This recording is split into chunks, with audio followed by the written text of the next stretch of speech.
नमस्कार, स्वागत है आपका एमपी तक पर। मैं हूं रवीश पाल सिंह। मध्य प्रदेश की राजधानी भोपाल के एक बालिका छात्रावास से कथित रूप से गायब 26 की 26 लड़कियां पुलिस को बरामद हो गई हैं। दरअसल प्रियांक कानूनगो, जो कि एनसीपीसीआर के राष्ट्रीय अध्यक्ष हैं, उन्होंने जब दौरा किया था और उसके बाद बालिका छात्रावास में जब 68 लड़कियों की एंट्री मिली, लेकिन वहां पे 26 लड़कियां नदारद दिखी, तो उसके बाद उन्होंने इस पूरे मामले को उठाया था और पूरे मध्य प्रदेश में एक तरीके से इस घटना के बाद हड़कंप मच गया। आनन फानन में पुलिस ने एफआईआर दर्ज करने के साथ ही पूरे मामले की तफ्तीश शुरू की, तो शनिवार रात होते होते सभी कथित रूप से 26 लड़कियां अलग अलग इलाकों में पाई गईं। सबसे पहले आपको बता देते हैं कि इनमें से कुछ लड़कियां आदमपुर छावनी में अपने घरों से मिली, कुछ लड़कियां भोपाल के अयोध्या बस्ती इलाके से मिली, अपने घरों में ही मिली, अपने परिवार के लोगों के साथ मिली। एक लड़की रायसेन से मिली है, तो वहीं 2 लड़कियां भी भोपाल के नजदीकी क्रेशर इलाके से अपने ही परिवार के साथ रहती हुई मिली। सवाल यह है कि आखिरकार ये लड़कियां गायब कैसे हुई थी। तो यहां पर पुलिस ने बताया है कि दरअसल ये लड़कियां गायब नहीं हुई थी। इन लड़कियों को पढ़ाई के मकसद से इस बालिका छात्रावास में लाया गया था, लेकिन जब उन्हें वहां पे ठीक नहीं लगा, उन्हें घर की याद आने लगी, ऐसे तमाम दूसरे संभावित कारण थे जिसकी वजह से इन लड़कियों ने वापस अपने घरों का रुख किया और ये वहीं रह रही थी। ऐसे में पुलिस ने लड़कियों के गायब होने संबंधी जो आरोप है उसे तो खारिज कर दिया, लेकिन इस पूरे मामले ने शनिवार पूरा दिन मध्य प्रदेश की सियासत को गरमाए रखा।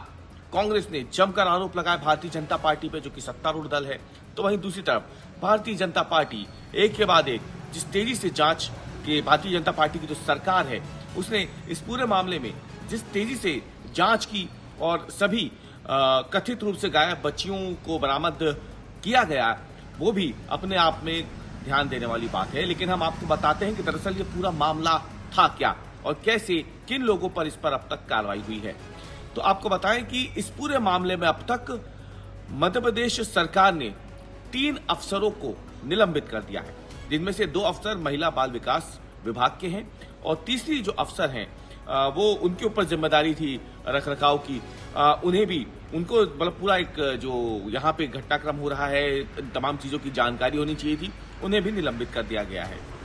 2 अफसरों को कारण बताओ नोटिस दिए गए हैं, उन्हें अगले 7 दिनों में जवाब देना है।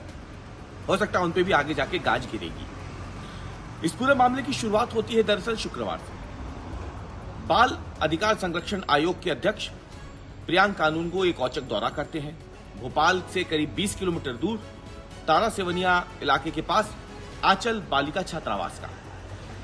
जब इस छात्रावास का दौरा होता है तो वहां पे पाया जाता है कि कई अनियमितताएं हैं। सबसे बड़ी अनियमितता मिलती है कि रजिस्टर में 68 बच्चियों की एंट्री है, लेकिन मौके पे सिर्फ 41 बच्चियां मौजूद थी।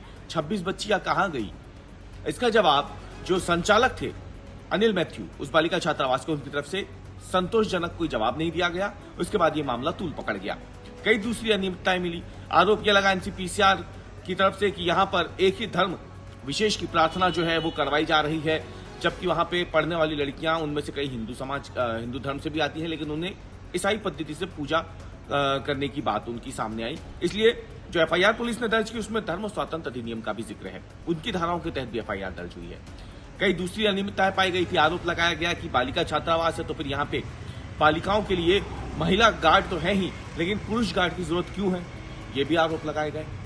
आरोप ये भी लगाए गए कि वहां पे जो इमारत बनी है वो जेलनुमा इमारत है। हालांकि जो विशेषज्ञ हैं उनके मुताबिक जहां पे बालिकाएं होती है वहां पे उनकी सुरक्षा का ध्यान रखना जरूरी है, और क्योंकि ये जो इमारत बनी है ये शहर से काफी दूर बनी है और मुख्य मार्ग से भी करीब 7 किलोमीटर अंदर एक वीरान जगह पे बनी है, तो इसलिए इसे एक लापरवाही माना गया। लापरवाही मानते हुए यहाँ पर बाल विकास विभाग के जो अधिकारी हैं, कर्मचारी हैं, उन्हें निलंबित किया गया है, कारण बताओ नोटिस दिया गया है। कुल मिलाकर के देखा जाए तो इस पूरी घटना ने जहां एक तरफ शनिवार दिन भर मध्य प्रदेश सरकार की नाक में दम कर रखा था, तो वहीं रात होते होते अच्छी खबर ये आई कि कथित रूप से जिन बच्चियों के गायब होने का दावा किया जा रहा था वो सभी बच्चियां अपने अपने घरों से पुलिस ने बरामद भी कर ली हैं। बची हुई जो बच्चियां हैं जिन्हें उस बालिका छात्रावास से निकाल करके पुलिस ने भोपाल में रखा है, उनके लगातार बयान लिए जा रहे हैं। क्योंकि एफआईआर दर्ज हो चुकी है, पुलिस की जांच इसमें चल रही है। कई मामलों पर उन बालिकाओं के बयान लिए जा रहे हैं, जिसके बाद पुलिस इस पूरे मामले में आगे की कार्रवाई करेगी।